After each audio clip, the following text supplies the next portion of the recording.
In our first chapter, Working Capital, we will cover the nature of working capital, objectives of working capital management, role of working capital management, the cash operating cycle, and liquidity ratios.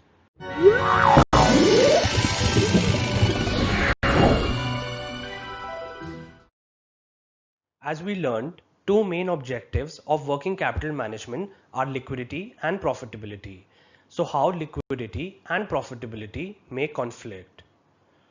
To keep liquidity high, company adopts aggressive approach. For high liquidity, company ensures inventory is kept low, which might increase lead time.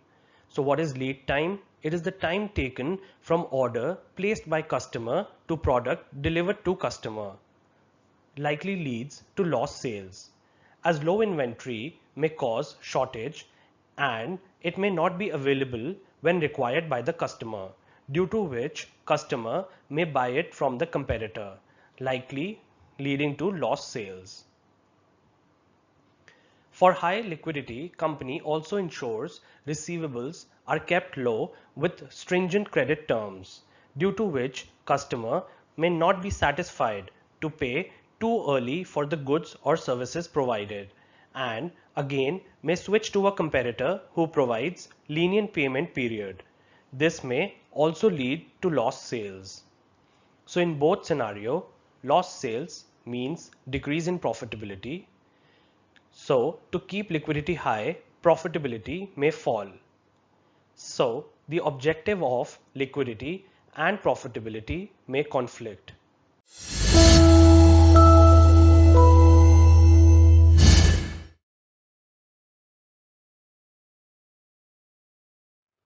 What are the indicators of overcapitalization for the company?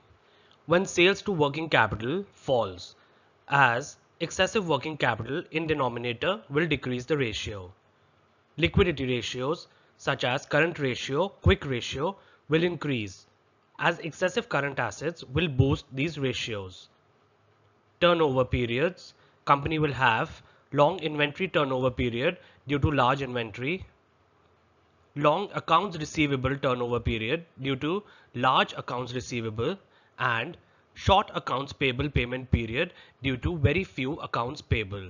So these are the indicators of overcapitalization, as the excessive working capital tells us that the company is overcapitalized.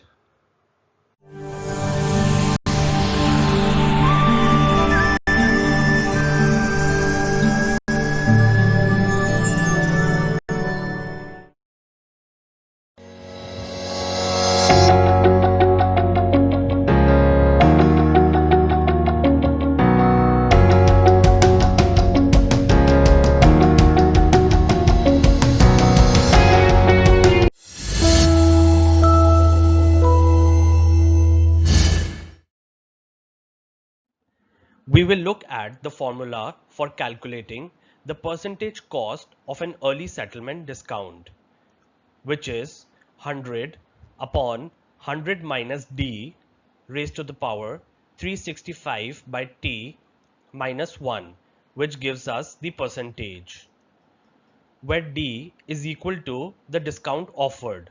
For example, a company offers 5% discount, then d is equal to 5, and T is equal to the reduction in the payment period in days that is necessary to obtain early payment discount. For example, a company's customers pay in 30 days and company offers discount of 5% if customers pay within 10 days.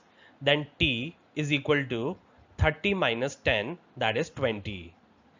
So we will further understand with a numerical example how to calculate percentage cost of an early settlement discount. And for the ACCA exam, we need to learn this formula, as it will not be given in the exam formula sheet. A company offers its goods to customers on 30 days credit, subject to satisfactory trade references. It also offers a 2% discount if payment is made within 10 days of the date of the invoice. We need to calculate the cost to the company of offering the discount. assuming 365 days a year. So we know the formula: percentage cost of early settlement discount 100 upon 100 minus d raised to the power 365 by t minus 1.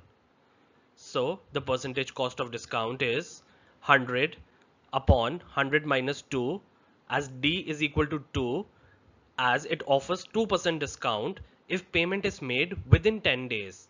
So t is equal to 30 minus 10, that is 20. So raised to the power 365 by 20 minus 1. This gives us 1.02041 raised to the power 18.25 minus 1. Percentage cost of early settlement discount is 44.6%. So practicing more questions, automatically you'll memorize the formula 100 upon 100 minus d raised to the power 365 by t minus 1. Factoring, a very important concept in managing accounts receivable. So we will understand what is factoring and the types of factoring. So we will start with the definition of factoring. Factoring is a financial transaction and a type of debtor finance in which a business sells its account receivable to a third party called a factor at a discount.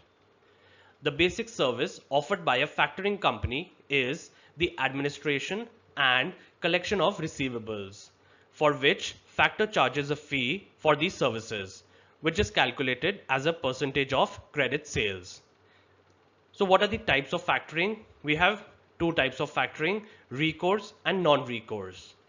Recourse factoring, an agreement between client and factor where client is required to buy back the unpaid bills receivable from the factor. So where factor does not hold the risk of bad debt. Then we have non-recourse, an agreement between client and factor where factor shall bear obligation of absorbing unpaid bills receivable. So where factor holds the risk of bad debt. And non-recourse, as in once the receivables are bought by the factor, it can't give it back to the client in case of default. So we have two types of factoring: recourse, factor does not hold the risk of bad debt; non-recourse, factor holds the risk of bad debt.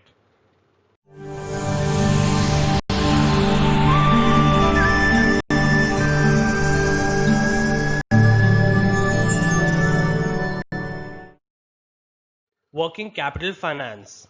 In this chapter, we will learn how cash is managed and various reasons for holding cash, preparation of cash flow forecast, treasury management, where a company has special department to manage financial transactions, relevant techniques for managing cash, in which we will learn about Baumol model and Miller-Orr model, where to invest surplus cash for a company, and finally we will learn about working capital funding strategies, in which we will cover about the investment in working capital and how working capital is financed.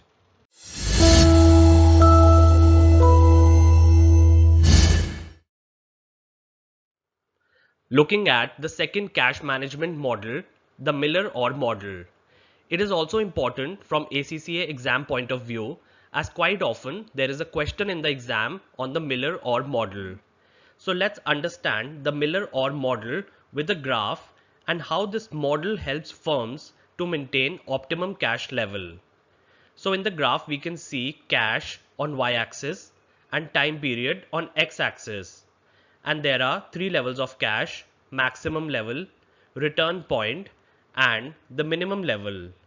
When cash level for a firm reaches maximum level, we define that point as A, and when cash level for a firm reaches minimum level, we define that point as B. So if cash balance reaches an upper limit, point A, the firm buys sufficient securities to return the cash balance to a normal level called the return point. As firm buys securities for cash, it decreases the cash level and attains the optimum level point, the return point Z, as holding excess cash, firm loses on interest that can be earned on cash. And if cash balance reaches lower limit, point B, the firm sells sufficient securities to bring back the cash balance to a normal level called the return point, as firm will sell securities and receive cash, so it will increase cash level and get cash back to the return point, the optimum level. So now we know in the Miller-Orr model, at the maximum level, company buys securities to decrease cash level and get to return point, and at minimum level, company sells securities to increase cash level and get to the return point. So now further we will look at the formulas in the Miller-Orr model that helps us to calculate these levels.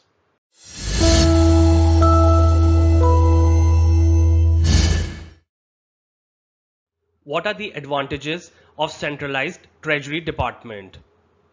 Centralized liquidity management.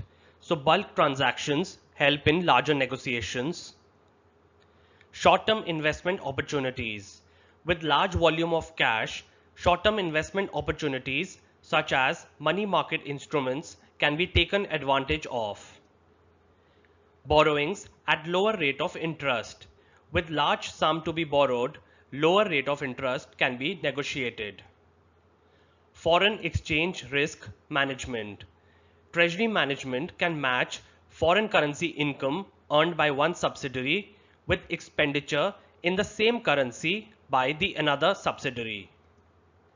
Expert knowledge such as dealings in forward contracts, futures, options, swaps, which are part of risk management. Smaller sum required for precautionary purpose.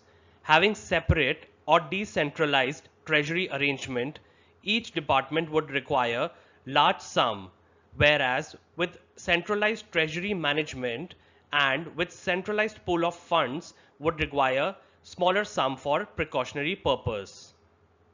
Separate profit center. Overall profit is taken into consideration with treasury department, which gives a wider picture of the company. A conservative working capital investment policy aims to reduce the risk of system breakdown by holding high levels of working capital. So therefore, in conservative approach, inventory is kept high, so there is no stock out. Finished goods are also high, so customer demand is always met. Customers are given generous payment terms to stimulate demand, due to which debtors or receivables are high. So therefore, inventory, finished goods and accounts receivables, which are current assets of a company, is large in conservative approach. And suppliers are paid promptly to ensure goodwill is intact and there is no shortage of supply, keeping creditors quite low. So low creditors means small current liabilities for the company.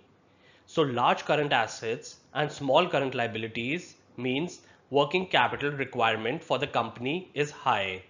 So in conservative approach, a company has high working capital, high finance cost and low profitability.